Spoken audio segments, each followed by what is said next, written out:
Hello and welcome to Game Changer. We created this show to inspire you with topics around coaching, mindset, emotions, mental hacks, positivity, and more. We endeavor to bring you unedited and authentic content because we want you to see what you would get to work with if you choose to hire us. We have shows live every Wednesday at 3:30 p.m. Pacific Standard Time with occasional guests. And our motto for this show, Together We Inspire.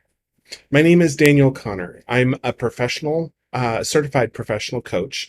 I am a leader for my local chapter of the International Coaching Federation, which holds us to the highest standard of ethics in coaching. And I'm also a Leadership Index Master Practitioner. I'm the owner of Connor's Coaching and also the host of this channel, and my clients hire me when they're ready to get unstuck, to find a more fulfilling and purposeful life, and to wake up each day with a better version of themselves reflected in the mirror. When life happens and you can't possibly meet your goal, don't adjust your life. Don't beat yourself up because you couldn't make that goal. Adjust the goal instead. Choose flexible goal setting as a mindset. And that's the topic of our show today. What is flexible goal setting? Well, I work with a group. Every week we set goals. And one of the things that I've heard is getting really down on ourselves when we can't meet a goal, when things don't work out, when there's an obstacle in the way, or when a crisis happens and we have to shift gears and do something else. We've worked really hard on creating a system of flexible goal setting.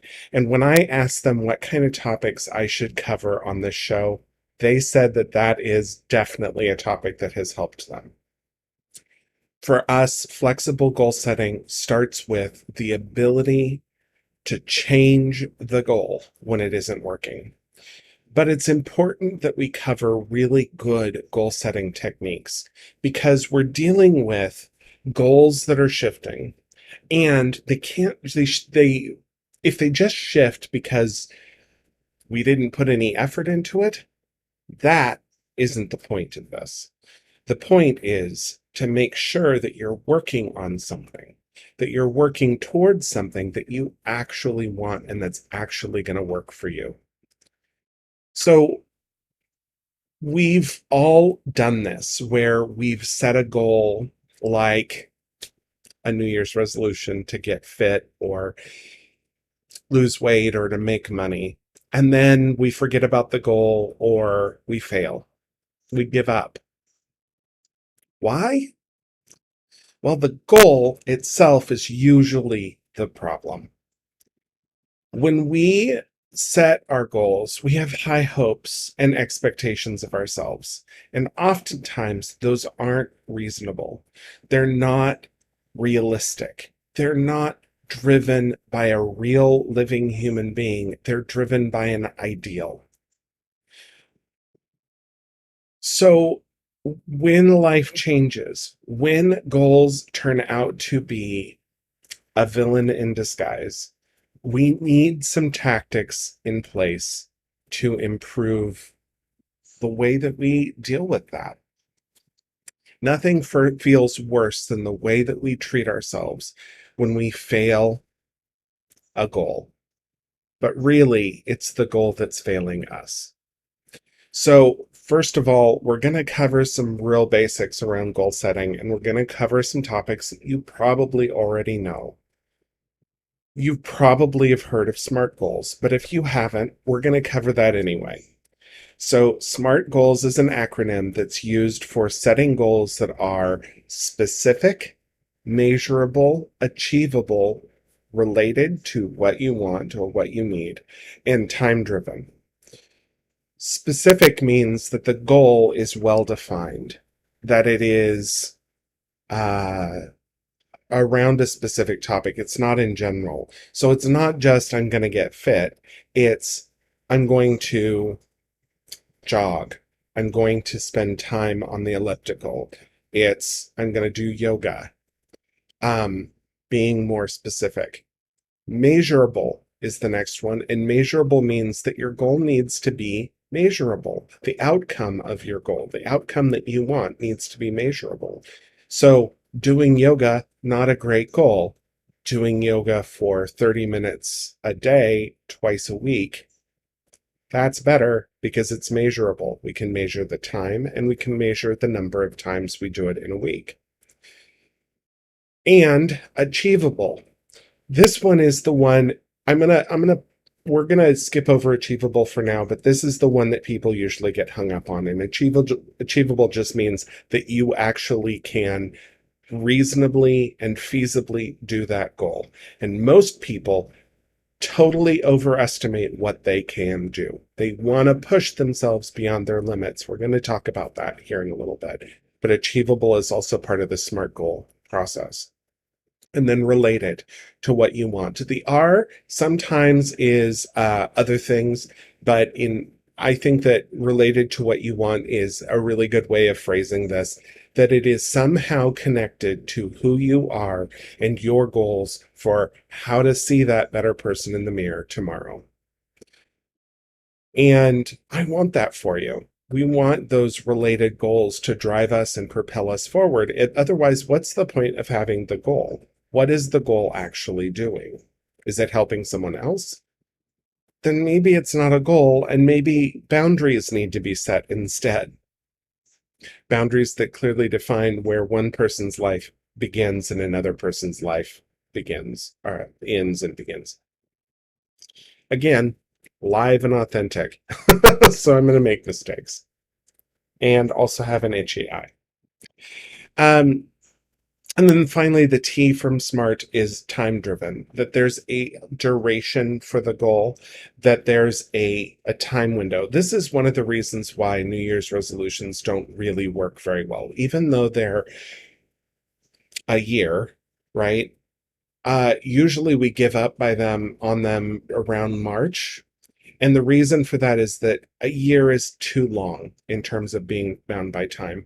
It would be better for us to set goals that are month long, week long, day long type goals.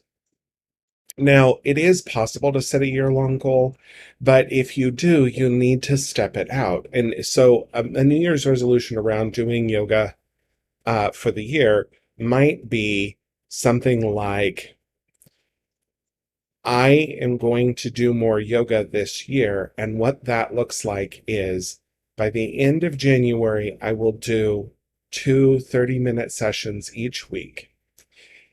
And each month, I'm going to set a new target for that month to determine my success towards the overall goal.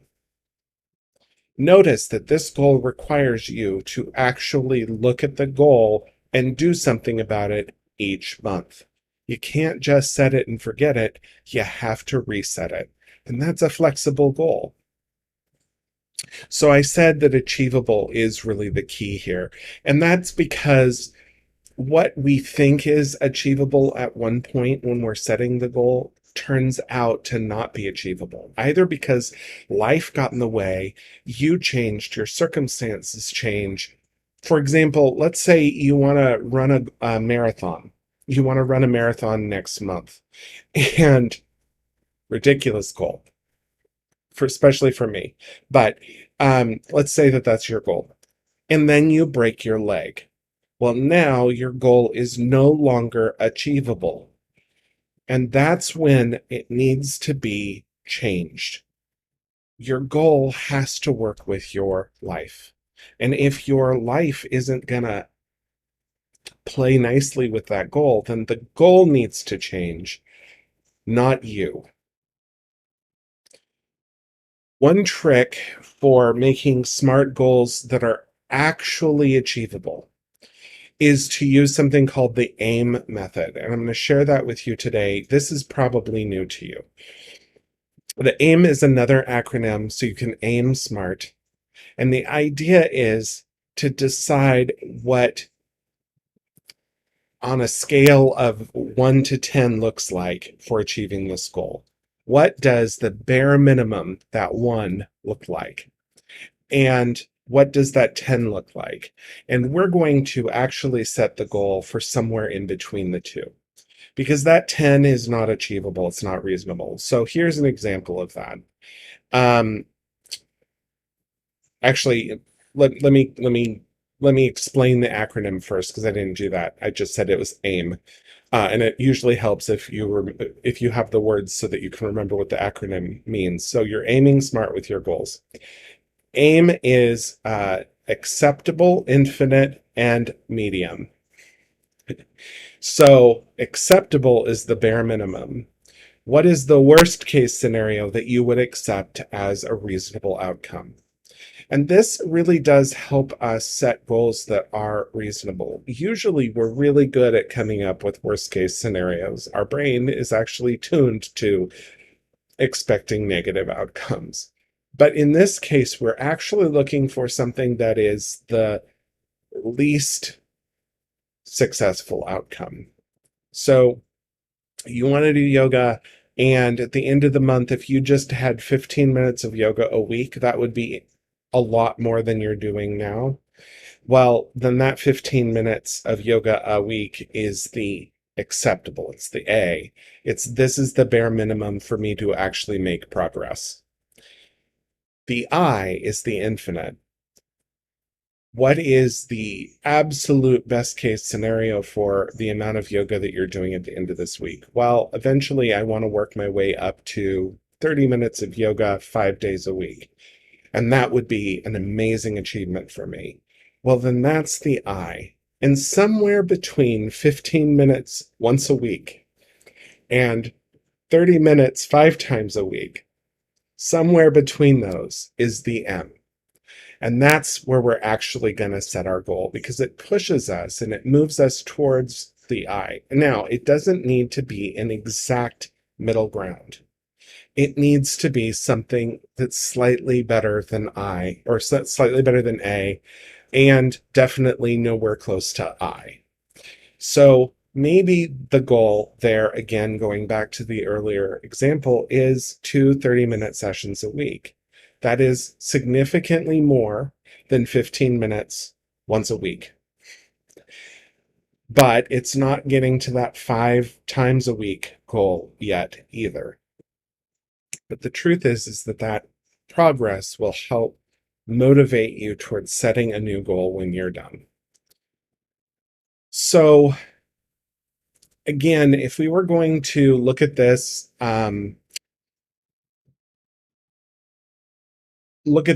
we need to make sure that the goal is reasonable.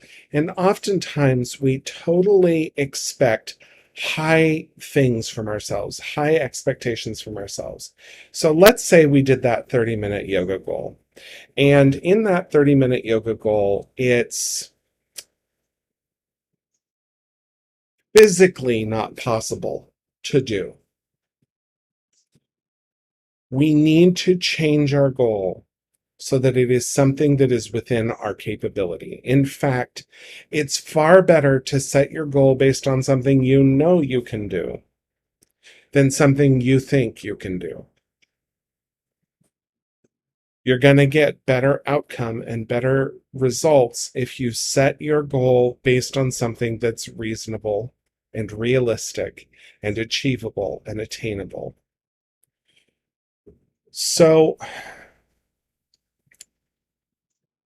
that's the groundwork for setting flexible goals. It's good goal setting. All that talk that we've done so far is about good goal setting. It doesn't get to the fact that life changes and you change, and your goal needs to be able to change with it. So one of the things that I work on with my clients that I'm going to give you away for free now, because goal setting is complicated and coaches are masterful at helping people with goal setting. But this is a secret. This is secret sauce here. Give yourself a safe word for setting your goals that gives you admin privileges to go in and change them, to reprogram your mind to work on a different goal. So we're go- so you could use flibberty gibbet or gobbledygook if you want. Those are really fun words to say, or that could be a phrase. I prefer a phrase. My safe word is a series of words put together in a sentence, and it's something like, I give myself permission to set a reasonable, realistic, and attainable goal and to change them when it suits me. Phrase that I use to remind myself that I'm the one that's in control of this goal. A phrase that I use to remind myself that I am choosing consciously to change this goal to something that actually will help me be the better version of myself in the mirror I know I can be tomorrow. So here's how that works. Let's say you're going to go on a family trip. Your family trip is next August, and you're going to plan out the trip. This is a long-term goal. You're stepping out your goal in a series of steps, booking the hotel room, booking the flight, booking the tourist attractions that you want to go, researching venues, etc., setting a budget, all sorts of different parts of different goals that you're going to set to work on this big master goal. And then you discover that you and your partner are pregnant. You're going to have a 3-month-old at the time that that trip happens. Suddenly, that goal to Hawaii, that's a stressor. It's not going to give you relaxation. In fact, it's going to stress you out even more. You're going to worry about the safety of your infant. You're going to worry about all the different things that you need to worry about as a parent. And spending your time working on a goal to go to Hawaii is no longer reasonable. So instead of beating yourself up about it, you have permission to change the goal. I specifically chose this example because it's a dramatic life shift. And it's a dramatic life shift that's blessed and wonderful, but it's also something that is reasonable and understandable and relatable. Life changes. So when you find yourself suddenly expecting a newborn infant, change the goal. No longer working towards going to Hawaii. We're going to scrap that plan and we're going to use our safe word. We're going to say, I give myself permission to set reasonable, realistic, and attainable goals and to change them when it suits me. And I'm changing my goal from going to Hawaii in August to painting the nursery by January. Your goal that you change it to doesn't even need to be related to the goal that you were working on. The thing is, oftentimes we rely on our subconscious to help us propel towards a desired state or desired outcome, a goal. Our subconscious is like a robot. It's going to keep going in one direction. Even if that direction is dangerous, it doesn't work for us, and it's going to hurt us in the long run. We have a conscious mind, and we can change our unconscious mind. That is something I truly believe as a coach because I do it on a daily basis with my clients. Consciously setting your goal, consciously changing your goal is a huge game changer. And as I said, I work with a group on goal setting and accountability. I work with each of my clients on goal setting and accountability. And I'm proud when I hear my clients say, I realize that this goal isn't working for me and I chose a new one. My new goal was, or my new goal is. That tells me that they are actually working on becoming the person that they want to see in the mirror. That tells me that they're making huge achievements. And that makes me feel like I'm successful as a coach. I want that for you too. I want you to set realistic, healthy, smart goals. I want you to aim smart. for that middle ground of what is achievable, truly achievable by you. I want you to know what you can and cannot accomplish within the parameters of your goal, and to set your goals based on what you know you can achieve. If needed, I want you to know that you can step out your goals, to break them down into bite-sized chunks, each of which are totally within your capability of achieving within the time frame that you choose to achieve them in. And I want you to have a safe word that you can implement if your life changes and you need to change your goal to go with that. If you have a business and you need a marketing campaign that some crisis happens in the middle of the week and you suddenly have to hire a new person, that it's okay for you to say, I'm changing my goal from working on my marketing campaign to working on hiring a new employee. You don't need to sacrifice everything in order to keep working on goals that no longer suit you and that no longer meet your needs. I want to thank you so much for being part of my show. In case you can't tell, I'm very passionate about goals and goal setting. And and this show itself is a tribute to my own ability to set goals, to achieve new things, and to set new standards for myself so that I can see a better version of myself in the mirror each day. If you wouldn't mind, since you stuck around this long, hitting the like button and leaving a comment about what inspired you with the video, that would be great. And if you have time, subscribe to the channel and share it with a friend, someone that you think would really benefit from hearing these words. I'll see you next week, and we're going to have a guest, Sarah Blankenship. This is her second time being here, and she's going to be talking about building community for Gen Xers, the loner generation. So go figure. I'll see you then. Pacific Standard Time, 3:30 Pacific Standard Time on Wednesday next week, and I'll see you then. Bye.